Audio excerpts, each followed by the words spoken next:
Paul had always been the good son, the responsible older brother, always ready to help his family whenever they faced hardship. He never complained, never asked for anything for himself, just quietly shouldering the bills, the unexpected expenses, and even the dreams of others. But then, in a single moment at the airport, as he watched his parents and sister happily step into first class, a trip they had once said was impossible for him, everything fell apart. No more silent sacrifices, no more unconditional endurance. He had been betrayed not just by money, but by a harsh truth. He had never truly been an important part of his family, and that was the moment he decided to change. Paul always believed that helping his family was the natural thing to do. From the moment he started his first job, he was ready to share his modest salary to support his parents whenever they struggled with utility bills. When his sister Natalie called, her voice filled with worry about the cost of braces for her son, he didn't hesitate to transfer the money. "You're so lucky, Danny," his mother once said with a smile. "You don't have the responsibilities Natalie does. No family, no little kids. You don't have to worry as much as your sister." Lucky. That was how his family viewed his life. No wife, no children, no major expenses. This meant he had the extra money to help them. He wasn't the golden child, not the center of praise at family dinners, but he was the one they turned to when they needed help. It started small, a little money for an electric bill, some cash to help his father fix his car, tuition fees for his nephew, but over time it became an unspoken obligation he was expected to fulfill. Natalie, his younger sister, had never had to worry much about money. She had the perfect family, 2 adorable kids, a beautiful home, and most importantly, a solid financial support system, their parents and Paul. Whenever she faced difficulties, she simply had to call and vent about how expensive everything was. And somewhere in the conversation, subtly, she would mention how tough things had become. Like clockwork, Paul would reach for his wallet. At first, he told himself that this was his responsibility as a brother. A part of him felt good about being able to help, about feeling valuable to his family. But as time passed, a cold truth began to emerge. They didn't see it as help. They saw it as his duty. No one ever asked if he was okay. No one ever noticed whether he was struggling. The only thing Paul truly wanted for himself was a trip, something he had dreamed of since childhood. He longed to set foot in unfamiliar lands, to explore the world on his own terms. But every time he got close to reaching that goal, an emergency would come up. Hospital bills, tuition fees, or just a little extra to help his parents get through a tough month. And each time, he pushed his dreams aside. Year after year, Paul became the reliable brother, the devoted son, but never the important one. His family didn't see him as someone with dreams and desires of his own. He was just a readily available resource, a financial safety net they could turn to at any time. And though he kept telling himself he did it out of love, a part of him slowly started to recognize a bitter truth. If one day he could no longer help, would they still remember him?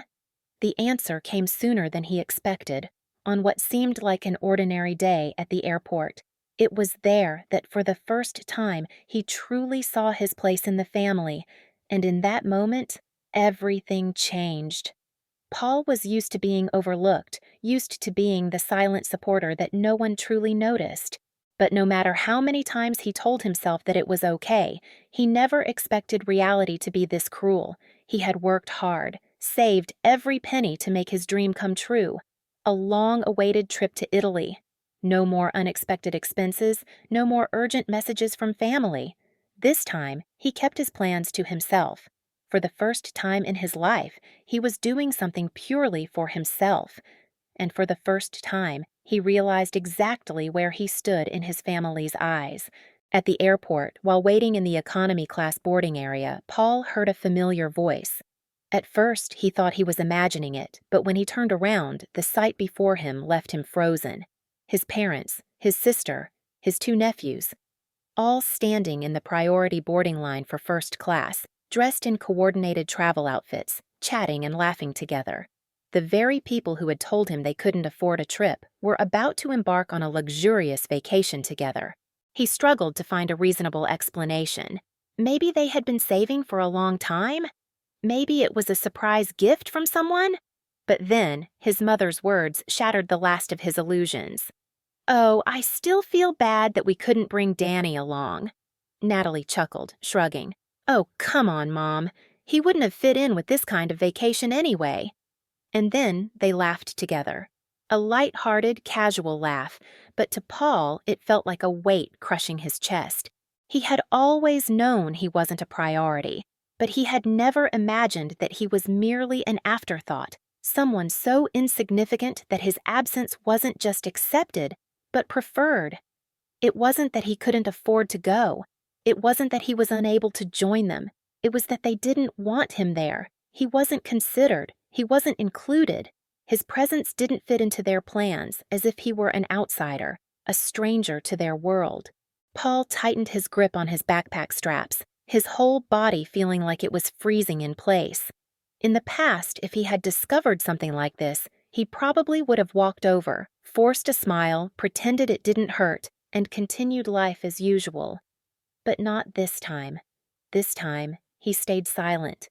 He just stood there, quietly watching as they happily boarded the plane, completely unaware that he had seen everything. No confrontation, no accusations, just a silent but irreversible shift. He had woken up. For the first time in his life, he let the silence take over.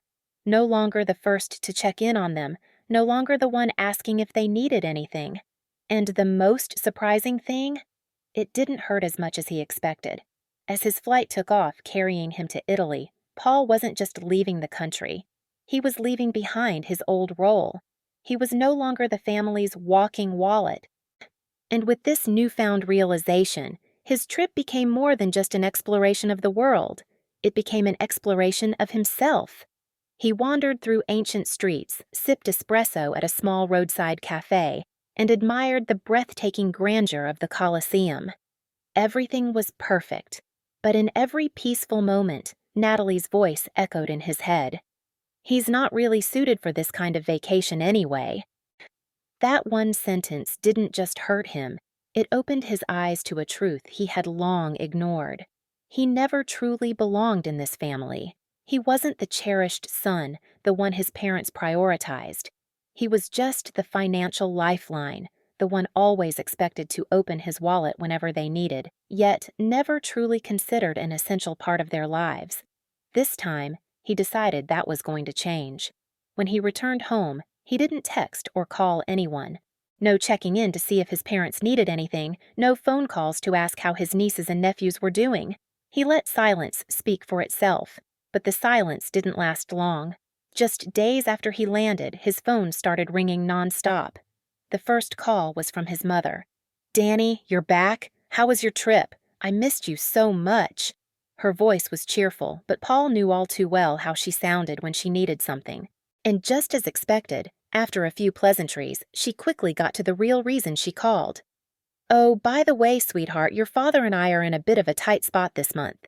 Could you help us out with some money for groceries? You know how expensive everything is these days." Paul closed his eyes and took a deep breath. In the past, he would have agreed instantly, but things were different now. He let out a bitter laugh. "Oh, groceries? You mean the gourmet meals in first class that you just enjoyed on your flight back?" Silence. A few seconds later, his mother let out an awkward chuckle. "Oh, Danny, don't misunderstand. That was a special case. Natalie found discounted tickets, and besides, we had airline reward points, so—" "Enough, Mom," Paul cut her off. "There's nothing special about it. The truth is, you and Dad have never thought about me. You're willing to spend money on Natalie and your grandkids, but when it comes to me, I'm nothing more than an ATM." His mother stayed silent for a moment before sighing. "We're family, Paul. Family helps each other." Paul gripped his phone tightly. "No, Mom, family supports each other, not just one person sacrificing everything." This time, he didn't give her a chance to argue. He hung up. Almost immediately, a text from Natalie popped up. "Natalie, are you seriously ignoring Mom and Dad? You're being childish. You know they need help." Paul stared at the screen. No apology, no remorse, just another demand. He replied with a simple message. Paul, not my problem anymore. Then he blocked her number. The days that followed were filled with an eerie silence. No more calls, no more texts. And for the first time in years, Paul felt truly free. No more midnight phone calls about an emergency. No more pressure to be the backbone of a family that had never genuinely cared for him. No more guilt over putting his own dreams on hold just to make sure others lived comfortably. And the best part? He didn't feel guilty. Not even a little. After the last call with his mother, Paul braced himself for the next wave of attacks from his family. He knew they wouldn't accept this change easily because for so many years they had relied on him. But strangely, the days that followed passed in silence. No more emergency calls, no more guilt-tripping messages. At first, he thought maybe they had accepted the truth. But then, a message from Natalie appeared. "Hope you're happy because Mom and Dad are in big trouble thanks to you." He frowned, but didn't reply. Instead, he simply observed. And very quickly he realized that his family was truly in crisis. Without Paul's financial support, his parents were forced to face the consequences of years of reckless spending. They had gotten used to having a safety net to cover any shortfalls, and now, with that support fund gone, their debts were beginning to surface. Then there was Natalie. She had never truly shouldered much financial responsibility because Paul had always shared the burden. But this time, she had no one to rely on. One day, Paul received a message from a mutual friend. "Natalie and Vivian are fighting badly over money. She can't take it anymore." He wasn't surprised. She had grown accustomed to spending freely, never worrying because someone else was always there to take care of things. But now, forced to take responsibility for herself, she was finally seeing the truth. The luxurious lifestyle she had built was never sustainable. Everything fell apart faster than he had expected. Within weeks, rumors spread in the family that his parents had missed 2 months of mortgage payments. If they couldn't figure something out soon, they could lose the home they had lived in for so many years. One evening, as Paul sipped his coffee in his newly renovated apartment, his phone vibrated. "Mom." He was about to ignore it, but then a text appeared. "Danny, please. This time we really need you." A part of him wanted to block it out, but curiosity made him answer the call. "Mom?" he asked, his voice calm. A shaky sigh came from the other end. "Paul, your father and I are about to lose the house. We have no other choice. Please, can you help us just one last time?" He closed his eyes, feeling the silence settle around him.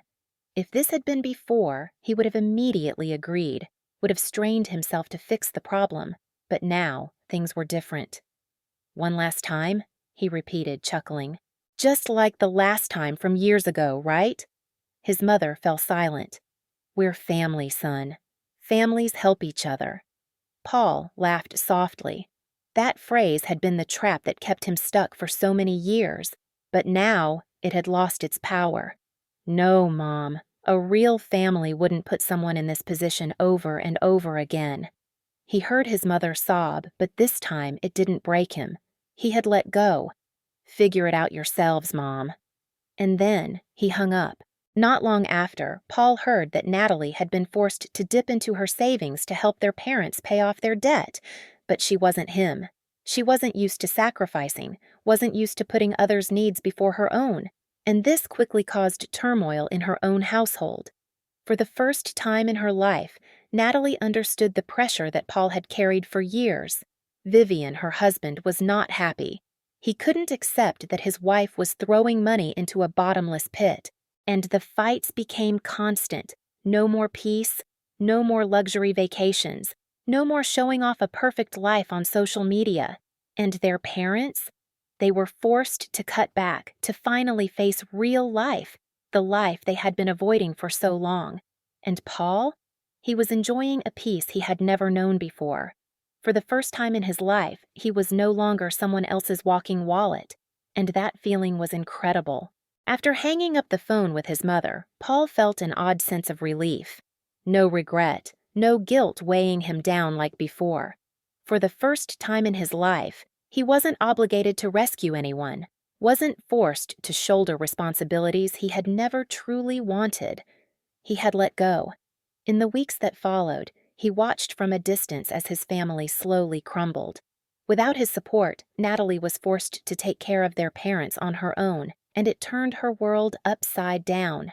The lavish vacations, the extravagant parties, all of it disappeared. She had to face debts, bills, and pressure she had never even considered before. Vivian, Natalie's husband, was not happy about it. He had never realized just how much his wife had been relying on Paul's financial assistance. And when he finally found out, their marriage began to crack. Their parents weren't faring any better. Without Paul to cover their shortfalls, they were forced to sell off prized possessions, cut back on expenses, and live a life they had spent years avoiding. They had always believed Paul would be there to save them. Now they knew he wouldn't be. As his family struggled with the problems they had created for themselves, Paul enjoyed a peace he had never known before. He woke up each morning without worrying about messages from his mother or frantic calls from Natalie. For the first time, he could spend his money on himself without feeling guilty. He redecorated his apartment, bought things he had always wanted but never dared to purchase.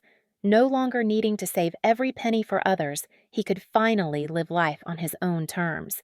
And most importantly, he started traveling. The trip to Italy was just the beginning. This time, he booked a ticket to Japan, a place he had dreamed of visiting since he was young.